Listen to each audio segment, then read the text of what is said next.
Assalamualaikum sahabat mutu pendidikan. Kurikulum prototype menjadi salah satu alternatif kurikulum untuk diimplementasikan di satuan pendidikan, terutama dalam konteks menyikapi perubahan yang sedemikian pesat. Seperti apa kurikulum prototype itu akan kita perbincangkan secara eksklusif dengan tim dari Pusat Kurikulum Badan Standar Kurikulum, Asesmen Pendidikan Kemendikbudristek, dan PLT Kepala LPMP Provinsi Jawa Tengah. Telah hadir bersama kita Bu Farah dari BSKP Kemdikbudristek. Selamat siang Bu Farah. Dan Ibu PLT Kepala LPMP Jawa Tengah, Ibu Nugraheni Tri Astuti. Selamat siang Bu Heni. Selamat siang Bu Alif, selamat siang pemirsa, Sobat Mutu Pendidikan Jawa Tengah. Iya, kita akan berbincang secara eksklusif dan santai bersama dua tokoh kita yang luar biasa ini ya. Bu Farah ya. Sekarang ini nih kurikulum prototype ya sedang menjadi isu yang hangat diperbincangkan di kalangan sahabat mutu pendidikan ya. Banyak yang ingin segera menggunakan kurikulum tersebut, tapi juga tidak sedikit yang masih bingung nih Bu ya, bagaimana sih mengimplementasikannya. Sebetulnya apa sih Bu kurikulum prototype itu dan siapa yang mesti menerapkan kurikulum tersebut? Baik, terima kasih Ibu. Saya izin menjawab mungkin ya. Nah, jadi memang Bu, untuk ibaratnya nih istilah dari kurikulum prototipe ini kan sekarang memang lagi marak ya gitu. Jadi sudah setahun terakhir ini sebenarnya gitu ya. Cuman memang masih banyak yang bertanya-tanya itu sebenarnya apa sih, kurikulum baru kah gitu ya, atau memang sebenarnya dari dulu tuh udah ada gitu ya. Nah, jadi sebenarnya kalau bisa saya sampaikan, kurikulum prototipe ini sebenarnya memang merupakan penyempurnaan dari kurikulum sebelumnya gitu. Ini sebenarnya salah satu opsi dari kurikulum pemulihan pembelajaran gitu ya. Jadi seperti sudah diketahui kan ada opsi-opsi kurikulum ya untuk saat ini yang memang disampaikan. Jadi ada yang kurikulum K13 ya, masa pandemi yang kemarin itu, jadi ada kurikulum yang sederhanakan, ada juga mandiri sama kurikulum prototipe ini sebenarnya masih opsional gitu. Jadi kita sebenarnya masih punya opsi itu gitu ya. Ada 4 opsi sebenarnya. Nah, tapi memang karena ini munculnya belakangan gitu ya. Jadi memang orang-orang juga baru mendengar belakangan. Tapi sebenarnya dia merupakan penyempurnaan dari kurikulum sebelumnya gitu ya. Jadi bukan hal yang baru. Penyempurnaan dari kurikulum penyempurnaan ya, penyempurnaan. Dan gitu sekolah ya. boleh memilih di antara opsi-opsi tersebut. Memilih. Jadi bukan sesuatu yang wajib. Iya, gitu. baik. Jadi masih tergantung dari kesiapan satuan pendidikan, dan balik lagi kalau kurikulum kan kita berbicara memang konteks dari karakteristik satuan pendidikan dan memang kebutuhannya apa gitu. Jadi balik lagi Bu, bukan sesuatu yang wajib tapi itu optional, masih bisa memilih ya. Iya. Demikian. Iya. Bu, kalau itu sebagai sebuah opsi gitu ya, opsi untuk dipilih satuan pendidikan, tentu saja ada kelebihan-kelebihan gitu ya, sehingga satuan pendidikan itu memberikan pilihannya kepada kurikulum tersebut. Apa sih Bu kelebihan dari kurikulum prototype ini? Baik, kalau tadi saya sampaikan sebenarnya penyempurnaan, tentunya kita berangkat dari yang sudah ada gitu ya. Berarti ada nih hal yang memang belum ada di sebelumnya tapi sekarang jadi ada gitu ya. Gitu. Jadi kalau bisa saya sampaikan untuk kurikulum prototipe ini satu ya, yang memang ada adalah untuk untuk kegiatan kan biasanya kalau kegiatan pembelajaran kita dulu hanya kenal misalnya kegiatan rutin gitu ya, kegiatan rutin. Nah, kalau untuk yang sekarang nih kebaruannya ada namanya proyek penguatan profil pelajar Pancasila, itu salah satu kebaruannya gitu. Jadi kalau dulu mungkin kita kenalnya PPK ada kok, tetap ada. Tapi memang kalau proyek ini karena nilai-nilai karakter itu tidak hanya ibaratnya bukan hanya nilainya saja, bukan hanya di-infuse gitu ya, tapi kita juga membiasakan peserta didik kita ini untuk memahami dan kritis terhadap isu-isu yang berkembang di masyarakat. Kemudian dia mencari solusi apa ya yang di lingkungan kita ada masalah ini, gimana cara kita untuk mengatasinya. Jadi itu salah satu yang diangkat dari si proyek profil pelajar Pancasila ini, dan itu ada di struktur kurikulum gitu ya. Jadi itu nanti dinilai juga, itu salah satu kebaruan. Kemudian ada platform digital kita manfaatkan. Jadi kalau dulu kan ibaratnya guru tuh agak kesulitan gitu ya untuk mencari ibaratnya contoh-contoh perangkat yang sesuai, perangkat pembelajaran sesuai seperti apa. Nah, kalau yang sekarang ini ada platform digital. Jadi guru tidak hanya sekedar dapat informasi, tapi juga bisa berbagi informasi gitu. Itu salah satu ibaratnya yang memang kita angkat untuk di sekarang nih, salah satu kelebihannya. Sama kita ada penguatan untuk fungsi asesmen. Dulu ada, sekarang kita kuatkan lagi. Itu. Jadi sebenarnya bukan hal yang baru banget sih, enggak gitu. Artinya juga mengakomodir apa sih yang diingini oleh sekolah gitu ya. Iya. Mengakomodir minat siswa gitu. Betul. Jadi ini memungkinkan sekali untuk guru-guru itu teaching at the right level. Jadi siswa-siswa peserta didik itu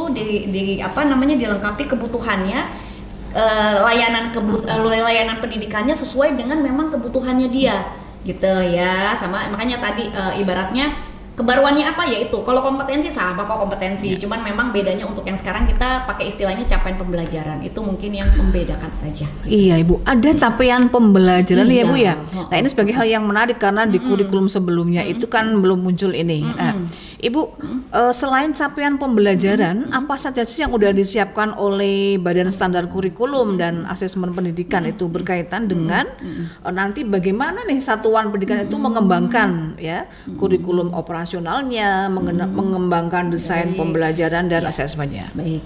Jadi ini sebenarnya saya kelewat tadi ya. Salah satu ciri dari untuk yang si kurikulum prototipe ini sebenarnya adanya pembagian kewenangan yang jelas. Jadi kalau tadi Ibu menyampaikan yang disiapkan pemerintah pusat apa? Iya, yang disiapkan pemerintah pusat ada 3 sebenarnya yang dipersiapkan, ditetapkan ya.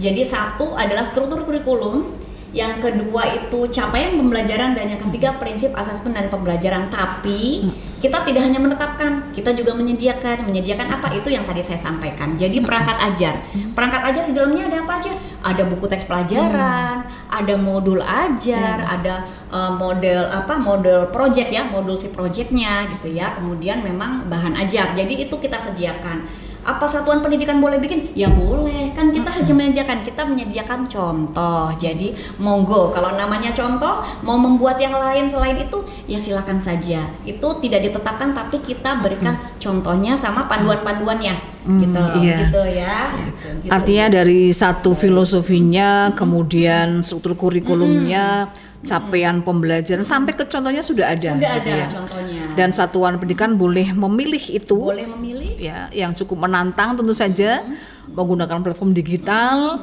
juga ada pendampingan dan lainnya gitu. Nah, sekarang saya mau ke Ibu PLT nih. Iya, Bu PLT, melihat kompleksitas kurikulum prototipe yang disampaikan Bu Farah tadi, kira-kira nih bagaimana kesiapan LPMP Jawa Tengah dalam mendelivery gitu ya. Seperti apa sih kurikulum itu supaya satuan pendidikan di Jawa Tengah ini memahaminya, kemudian menerapkannya gitu. Nah, silakan Ibu. Iya, terima kasih nih Bu Alif dan Mbak Farah yang sudah menyampaikan informasi mengenai kurikulum prototipe ini secara lebih detail. Bahwasanya LPMP Jawa Tengah sebagai salah satu unit pelaksana teknis Kementerian Pendidikan, Kebudayaan, Riset dan Teknologi, tentu ini menjadi menjadi corong gitu ya, atau yang mengawal kebijakan tersebut terimplementasi sampai ke satuan pendidikan. Nah, sebelum terimplementasi ke satuan pendidikan, tentu kita harus meyakinkan dulu kepada pemerintah daerah selaku pemilik kebijakan yang ada di pemerintah daerah. Oleh karenanya LPMP Jawa Tengah tahun ini akan menyelenggarakan rapat koordinasi yang mengundang Kepala Dinas Pendidikan Kabupaten, Kota, dan Provinsi se-Provinsi Jawa Tengah, Kepala Bapeda di Kabupaten, Kota, dan Provinsi Jawa Tengah, kemudian Kepala BKD atau BKPSDM Kabupaten, Kota, dan Provinsi se-Provinsi Jawa Tengah. Nah, mengapa Bapeda? Karena di Bapeda ini punya kewenangan untuk menyusun program kerja yang ada di pemerintah daerah, terutamanya terkait dengan pendidikan. Kemudian kenapa BKD diundang begitu ya? Karena di BKD atau BKPSDM ini memiliki kewenangan untuk meningkatkan kompetensi pendidik dan tenaga kependidikan terutamanya, sehingga program-program terkait dengan peningkatan kompetensi pendidik dan tenaga kependidikan ini ada di ranahnya BKD atau BKP SDM. Kemudian kenapa Dinas Pendidikan? Karena core dari pendidikan ini, core bisnisnya ada di Dinas Pendidikan Kabupaten, Kota, dan Provinsi, sehingga ketiga pejabat ini menjadi sangat penting untuk kita intervensi terlebih dahulu agar mereka memahami bagaimana kurikulum ini nantinya ketika diterapkan di satuan pendidikan berikut manfaat-manfaatnya. Oleh karenanya, hal yang pertama yang akan kita lakukan adalah melakukan rakor, mengundang para pejabat tersebut. Untuk selanjutnya tentu harus ditindaklanjuti secara teknis. Nah, kemudian kita akan menyusun atau membuat kegiatan yang namanya forum group discussion, tentu akan mengundang kepada bidang-bidang yang lebih teknis tentunya ya, untuk bisa mengimplementasikan atau membuat program-program ini menjadi lebih operasional yang nantinya bisa menyentuh ke satuan pendidikan. Sementara kesatuan pendidikan sendiri tentu kita harus membekali terlebih dahulu pegawai LPMP Jawa Tengah, terutamanya para pejabat fungsional tertentu dan para pejabat fungsional umum, agar mereka nantinya ketika mendampingi satuan pendidikan sudah jauh lebih memahami, sehingga satuan pendidikan yang didampingi ini menjadi lebih nyaman, lebih mudah mereka untuk mengimplementasikan dan menjadi satu kebutuhan kurikulum prototipe ini. Artinya memang untuk deliverikan kebijakan itu sampai implementasi dibutuhkan sinergitas ya Bu ya. Tentu saja. Ya, dengan pemerintah daerah, dengan pejabat setempat, membangun ekosistem pendidikan yang saling sinergi gitu ya. Wah, ini sebuah hal yang menarik. Bu Heni, strategi secara teknis boleh nggak disampaikan gitu ya supaya sahabat mutu pendidikan ini lebih bersemangat gitu ya. Oh, nanti kita akan bersama dengan LPMP Jawa Tengah gitu ya untuk membangun seperti apa sih kurikulum ini, mengimplementasikan gitu Bu ini. Baik, terima kasih. Ini Mbak Farah juga ini perlu memahami juga kondisi yang ada di Provinsi Jawa Tengah, bahwasanya sampai dengan saat ini sekolah yang mengimplementasikan benar-benar kurikulum prototipe ini baru di sekolah penggerak yang jumlahnya hanya 265. Sementara di Provinsi Jawa Tengah ini yang menjadi sasaran program LPMP Jawa Tengah ini mencapai 24.800-an lebih. Bisa dibayangkan ketika hanya 265 sekolah, tentu sekolah-sekolah yang lain ini berhak untuk mendapatkan layanan yang sama gitu ya.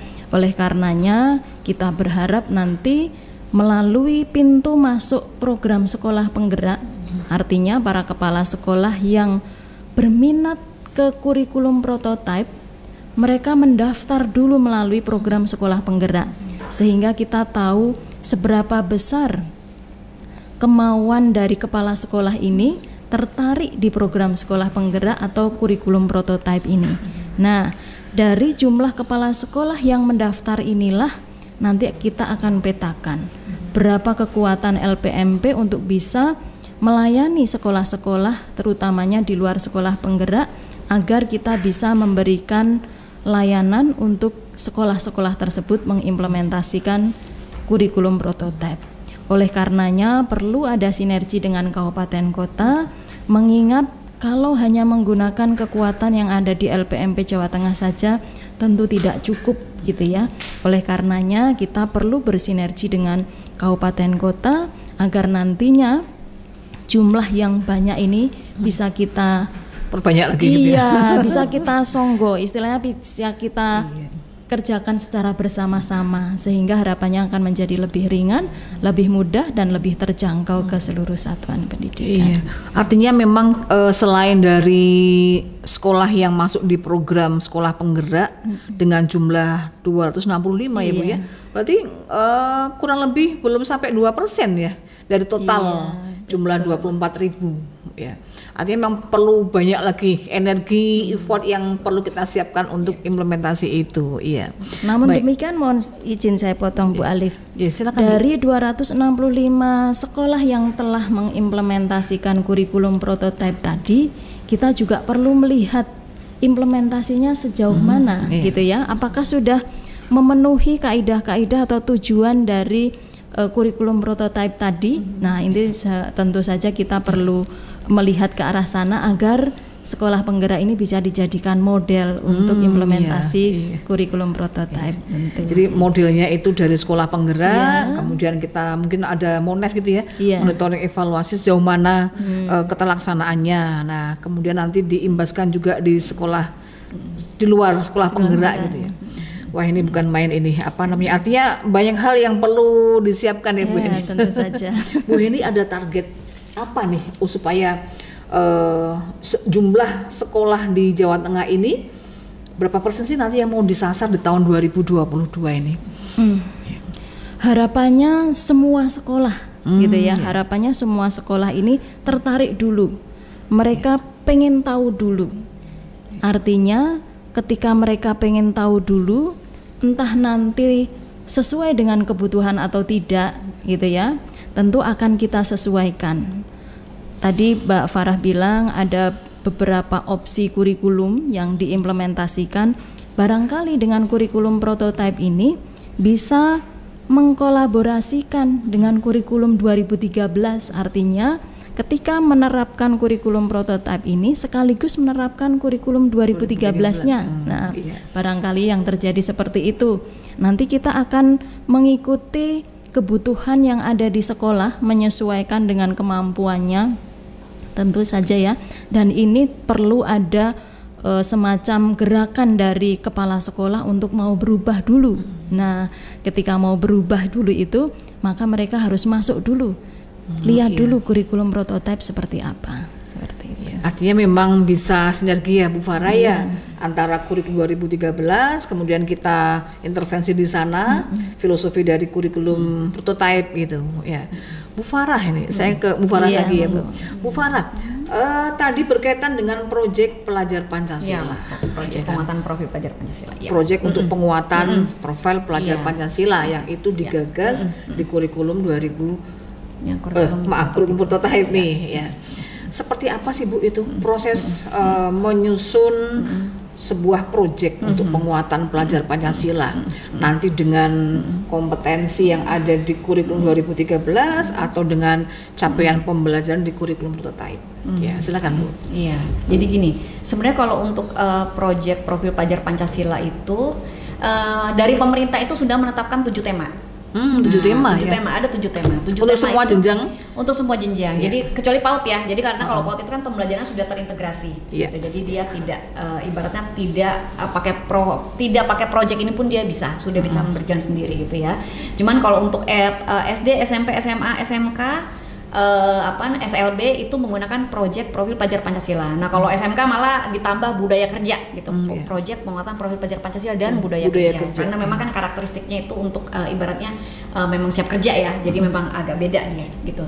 Nah itu kita menyediakan sebenarnya ada 7 tema di situ, 7 tema di situ. Nanti bisa dipilih ya. Jadi SD itu minimal 2 per tahun, SMP SMA selanjutnya itu 3 gitu ya. Nah itu juga balik lagi itu disediakan gitu, maksudnya temanya pemerintah menyediakan temanya, kemudian juga panduannya dan contoh-contoh model proyeknya gitu.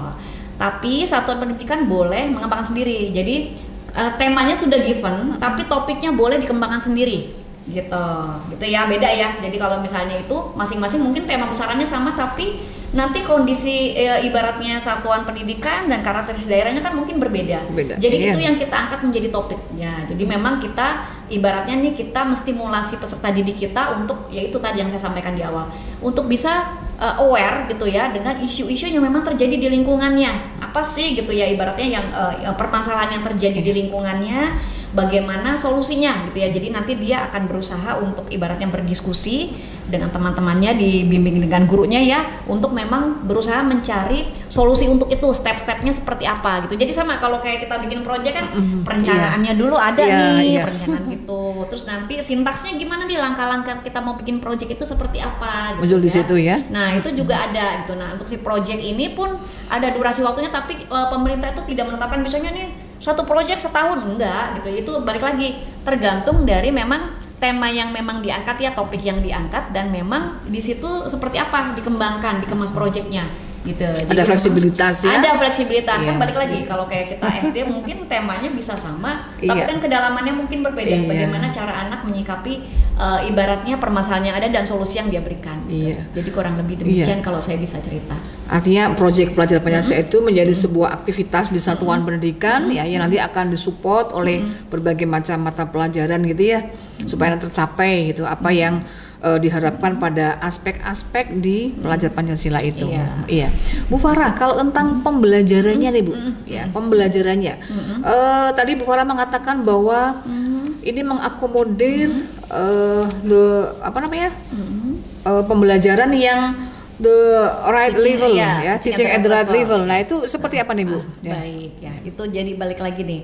Teaching at the right level. Jadi kalau ini kan untuk yang di kurikulum yang prototipe sekarang ini memang kita penguatan fungsi asesmen salah satunya ya gitu. Jadi yang dulu-dulu juga ada ya fungsi asesmen, tapi ini kita kuatkan kembali. Dalam arti di sini asesmen yang formatif, sumatif, diagnostik itu yang kita angkat gitu ya. Jadi bagaimana kita bisa mengetahui kemampuan siswa kita ini ada di mana gitu ya, tingkatannya di mana. Itu kita di situ kita menggunakan ketiga asesmen ini, terutama asesmen diagnostik itu yang kita angkat gitu ya, itu kita angkat pertama gitu. Anak ini kelebihannya apa sih, kesulitan dia apa sih? Nah, kita berangkat dari itu gitu ya, untuk kita merancang memang, kita memang merancang untuk pembelajarannya. Dan balik lagi karena kita menggunakan capaian pembelajaran gitu ya, capaian pembelajaran itu kan kita menyusunnya ibaratnya kalau untuk capaian pembelajaran kita pakai istilahnya nih fase nih ya, fase. Jadi memang ada fase yang 2 tahun, ada yang juga per tahun, tapi umumnya tuh 2 tahun gitu. Nah, kita tetapkan ini 2 tahun supaya memang ibaratnya siswa itu bisa mendalami suatu topik secara mendalam. Jadi nggak buru-buru nih gitu. Kalau setahun kan wah belum selesai anaknya gitu ya. Tapi kalau 2 tahun dia amat sangat dimungkinkan mendalami segala sesuatu itu tidak terburu-buru gitu ya. Itu. Kemudian kalau tidak terburu-buru dan memang itu kan nanti sesuai dengan ibaratnya kita proyeksikan sesuai memang dengan kebutuhan anak. Jadi gini, kalau capaian pembelajaran dari pusat kita hanya menetapkan yang per 2 tahun itu, ada sih yang setahun, tapi karena itu masih global sifatnya ya, nanti guru-guru di satuan pendidikan itu yang harus menurunkan menjadi capaian per tahun. Gitu. Jadi balik lagi pemerintah tidak menetapkan gitu ya. Jadi hanya menetapkan yang besaran yang umumnya yang per 2 tahun itu, fasenya itu umumnya per 2 tahun. Itu yang ditetapkan pemerintah. Untuk per tahunnya gimana? Balik lagi itu satuan pembelajaran yang akan menurunkannya. Jadi sesuai nih kebutuhan anak gitu ya. Konsep merdeka belajarnya masuk nih ya. Gitu. Jadi anaknya sebenarnya anaknya nih kemampuannya sampai sini. Ya sudah, nanti kita turunkan sampai kompetensi si anak itu ada di mana gitu. Nah, itu tadi balik lagi dengan penggunaan si asesmennya tadi. Iya. Demikian. Baik, satu lagi nih Bu Farah nih. Emang menarik ya. Bu, berkaitan dengan asesmen ya. Kan ada asesmen diagnostik, kemudian asesmen formatif dan sumatif nih.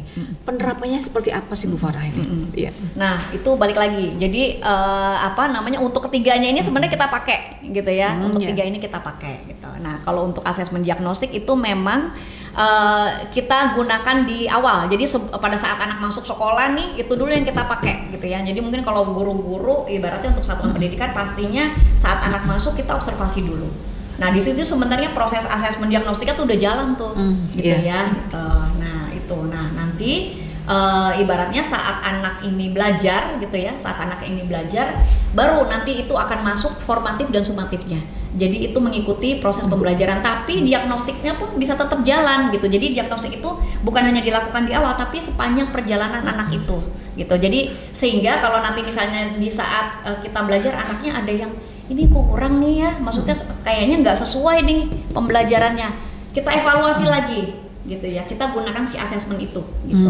Untuk memperbaiki pembelajarannya, untuk ibaratnya berarti nih kemarin saya waktu bikin ibaratnya mungkin saya bikin tujuan pembelajarannya kurang tepat nih, gitu ya, nggak sesuai nih, tidak, ibaratnya saya tidak mencapai kompetensi, saya tidak melihat kompetensi si anak ini, gitu, sehingga itu yang memang perlu direvisi lagi oleh gurunya. Kembali lagi ke fungsi si asesmennya itu. Oh iya. Demikian kalau bisa saya sampaikan. Iya, baik Bu Farah. Jadi kita sudah membincangkan tentang konsep kurikulum prototype-nya, implementasi di pembelajarannya, implementasi di asesmennya gitu ya.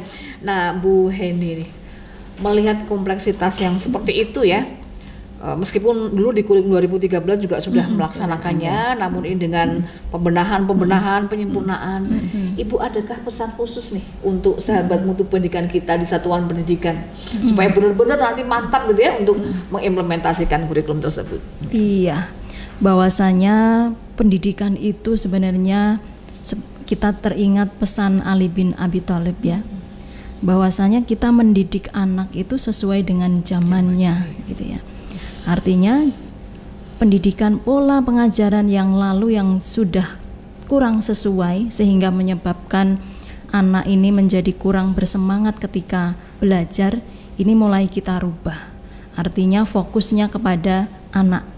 Sehingga harapannya dengan kurikulum prototype ini mampu mengakomodir kebutuhan anak.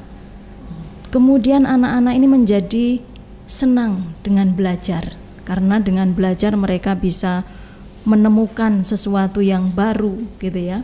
Kemudian membandingkan dengan yang lainnya.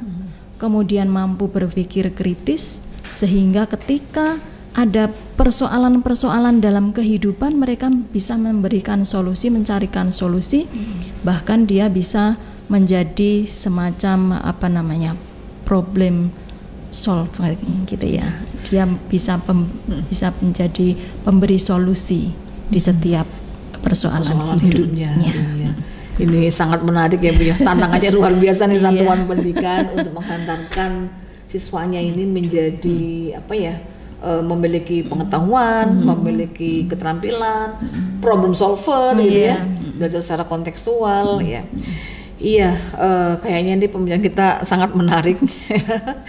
Bu PRT, terima kasih atas bincang eksklusifnya siang hari ini. Bu Farah, terima kasih. Sama-sama. Iya. Baik, sahabat mutu pendidikan, ya. Demikian perbincangan santai kita secara eksklusif dengan kedua narasumber kita yang luar biasa, ya. Semoga ini menjadi inspirasi gitu ya, menginspirasi kita bersama untuk nanti ketika memilih opsi-opsi kurikulum itu bisa disesuaikan dengan kebutuhannya dan memilih yang tepat gitu ya. Kalau ada yang lebih baik gitu ya, kemudian juga memberikan hal-hal yang dibutuhkan oleh peserta didik, saya kira itu yang menjadi pilihan terbaik untuk satuan pendidikan ya. Terima kasih Ibu, sampai jumpa lagi ya. Terima kasih sahabat mutu pendidikan, dan pemirsa. Iya, terima kasih sahabat mutu pendidikan. Jumpa lagi pada bincang eksklusif kita di topik yang lain di masa yang akan datang ya. Terima kasih. Assalamualaikum.